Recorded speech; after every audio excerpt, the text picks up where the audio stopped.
തിരൂരിലെ പെൻഷൻ യൂണിയനിലെ അംഗങ്ങളുടെയും കുടുംബാംഗങ്ങളുടെയും താമസ സ്ഥലത്ത്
ഇപ്പോൾ യാത്ര പുറപ്പെടുന്നത് വയനാട് ടൗൺഷിപ്പിലേക്കാണ്.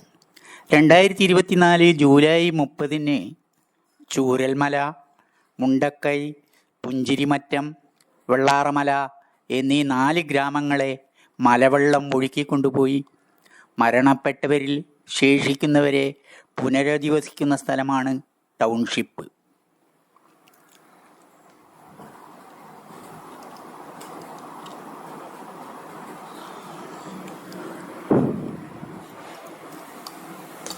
ഒരു കവിവചനം ഓർമ്മ വരുന്നു. മാർഗഭ്രമം കൊണ്ടിഹ വന്നിതോ ഞാൻ, സ്വർഗത്തിനൊക്കും ഗൃഹമാരുടേവാൻ. സുന്ദരമായ വീടുകൾ. 2024 ജൂലൈ 30 മുമ്പ് ഇവിടെ ഒറ്റ വീടും ഉണ്ടായിരുന്നില്ല. ചായപ്പൊടികൾ നിറഞ്ഞ ചായത്തോട്ടമായിരുന്നു. എൽസ്റ്റൺ എസ്റ്റേറ്റ് ആയിരുന്നു ചായത്തോട്ടത്തിൻ്റെ ഉടമസ്ഥർ. 64 ഹെക്ടർ ഭൂമി 25 കോടി കെട്ടിവെച്ച് സർക്കാർ ടൗൺഷിപ്പിന് വേണ്ടി ഏറ്റെടുത്തു. പ്രശ്നം കോടതി കയറി. വീണ്ടും 17 കോടി കൂടി എൽസ്റ്റണ് നൽകി ഭൂമിയുടെ ഉടമസ്ഥാവകാശം സർക്കാർ ഏറ്റെടുത്തു. അതിലാണ് വയനാട് ടൗൺഷിപ്പ് പണിയുന്നത്. നമുക്കിവിടെ ലോട്ടറി വിൽക്കുന്ന ഈ നാട്ടുകാരനായ ചേട്ടനോട് ചോദിക്കാം. 1000 സ്ക്വയർ ഫീറ്റ് വീടാണ്. പിന്നെ മുന്നിൽ കിടക്കുന്ന ഡോറിന് 28,000 ഉറുപ്പ്യ വില വരും. പറയുന്നവർ ചിലവർ വന്നിട്ട് പറയും ഇത് ഇത്രയ്ക്കൊന്നും പൈസ ഇല്ല, അത് 5 ലക്ഷം ഉറുപ്പ്യക്കൊക്കെ പണി തീരുന്നു. അത് 9 ഫില്ലറിൽ പൊന്തുന്ന ഒരു വീടാണ്. അതിന് അടിത്തറ ഇല്ല എന്നൊക്കെ പറയും. അടിത്തറ അടക്കമാണ് അത് പൊന്തുന്ന വീട്. പിന്നെ ഏതെങ്കിലും കാലത്ത് നമുക്ക് മുകളിലേക്ക് ഒരു വീട് എടുക്കണം എന്ന് വിചാരിച്ചാൽ ഓട് മാത്രം നീക്കിയാൽ മതി. ഓട് നീക്കിയാൽ ഉള്ളിൽ നിന്ന് തന്നെ കോണി കൊടുക്കാം. കോണി കൊടുത്താൽ പിന്നെ കോൺക്രീറ്റ് കുത്തിപ്പൊളിക്കാൻ അതിൻ്റെ ഒന്നും ആവശ്യമില്ല. പിന്നെ ഏതെങ്കിലും വാടക കൊടുക്കുന്നെങ്കിൽ പുറത്ത് കൂടെ കോണിയുണ്ട്, അതിൽ കൂടി നമുക്ക് അവർക്ക് കൊടുക്കുകയും ചെയ്യും. എന്താ ഇപ്പോൾ ആളുകൾ താമസിപ്പിക്കാത്തത്? ആൾക്കാർ താമസിച്ച് വല്ലതും താക്കോൽ വാങ്ങിപ്പോയാൽ ഇന്നലെ സാറുമാർ കൊടുത്ത ഇവിടുത്തെ ഒരു റിപ്പടി സാറുണ്ട്. ആ സാറ് കളക്ടർ സാർ ഇന്നലെ കുറേ ആൾക്കാർക്ക് താക്കോൽ കൊടുത്തിട്ടുണ്ട്. ആ താക്കോൽ വാങ്ങിയവർ പോയതാണ്. ഈ പെരുന്നാൾ ദിവസങ്ങളിൽ ഓരോടെ വരും. ഇതൊക്കെ വീടിൻ്റെ ബാക്ക് ഭാഗമാണ്.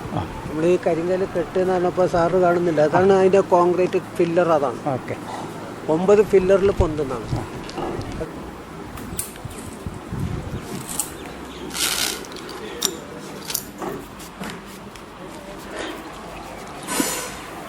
ചേട്ടൻ അവസാനിച്ചിടത്ത് നിന്നും നമുക്ക് തുടങ്ങാം. ചൂരൽമല, മുണ്ടക്കൈ, പുഞ്ചിരിമറ്റം, വെള്ളാറമല എന്നീ മേപ്പാടി പഞ്ചായത്തിലെ 4 വില്ലേജിലെ ജനങ്ങളും വീടുകളും ജീവജാലങ്ങളും ഉരുൾപൊട്ടലിന് സമാനമായ വെള്ളത്തിൻ്റെ കുത്തിയൊഴുക്കിൽപ്പെട്ട് നശിച്ചിട്ടുണ്ട്. അവരെ പുനരധിവസിപ്പിക്കുന്ന വീടുകളാണ് ടൗൺഷിപ്പ് പണിതത്. പ്രകൃതി ദുരന്തങ്ങളെ അതിജീവിക്കുന്ന വിധത്തിൽ ദുരന്തബാധിതരെ പുനരധിവസിപ്പിക്കുക എന്നതാണ് നിർമ്മാണ ലക്ഷ്യം.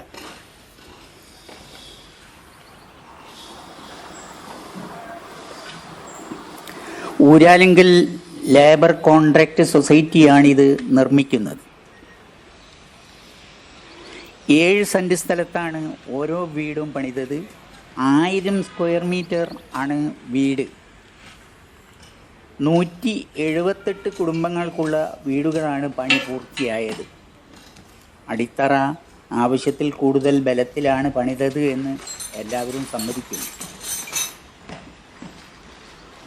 ദുരിത ബാധിത പ്രദേശത്തിന്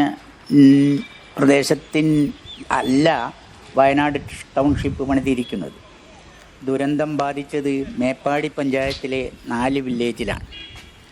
വയനാട് ടൗൺഷിപ്പ് പ്രൊജക്റ്റ് പുനരധിവാസ കേന്ദ്രം വയനാട്ടിലെ കൽപ്പറ്റ മുനിസിപ്പാലിറ്റിയിലാണ്. അല്പം അകലം ഉണ്ട്. ഓരോ കുടുംബത്തിനും പ്രത്യേകം കക്കൂസ് പിറ്റ് ഇല്ല.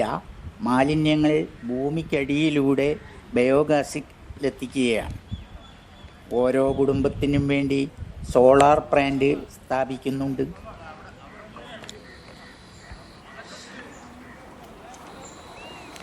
ഇനി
ചൂരൽമലയിൽ നിന്നും വീട് ഒഴുക്കിൽ നഷ്ടപ്പെട്ട് ടൗൺഷിപ്പിലെത്തിയ ബീരാൻകുട്ടിയെ പരിചയപ്പെട്ടു. ദുരിതബാധിതരുടെയും ഇപ്പോൾ പ്രതീക്ഷയുടെയും പ്രതീകമാണ് അദ്ദേഹം. അദ്ദേഹത്തിന് വീട് കിട്ടിയിട്ടുണ്ട്, താക്കോലും കിട്ടി. അദ്ദേഹം ഇതുവരെയുള്ള എല്ലാ പ്രവർത്തനങ്ങളിലും സന്തുഷ്ടനാണ്.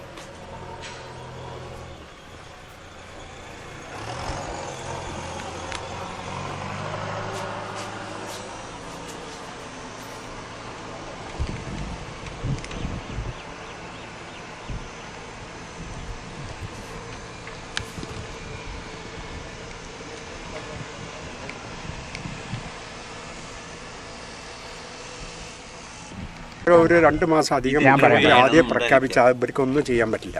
നിങ്ങൾ എന്താ പേര്? എൻ്റെ പേര് ബീരാൻകുട്ടി. നിങ്ങൾ ആ കാര്യം